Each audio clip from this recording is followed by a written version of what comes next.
आप देख रहे हैं सिटी इंडिया न्यूज़ चैनल, हक की आवाज़। अस्सलाम वालेकुम नाजरीन, आप देख रहे हैं सिटी इंडिया न्यूज़।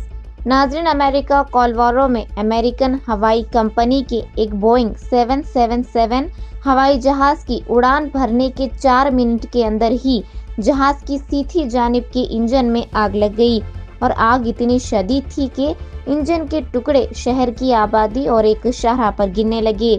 जहाज में सवार मुसाफिरीन तशवीश का शिकार हो चुके थे। आईनी शाहिदीन का कहना था कि उन्होंने आसमान में एक बड़ी आवाज सुनी और जब ऊपर देखा तो एक हवाई जहाज के इंजन से धुआं निकलता देखा, लेकिन जहाज के पायलट ने दानिशमंदी का मुजाहिरा करते हुए करीब के एयरपोर्ट पर इमरजेंसी लैंडिंग कर दी और तमाम मुसाफिर सही सलामत रहे। Bureau report, city India news.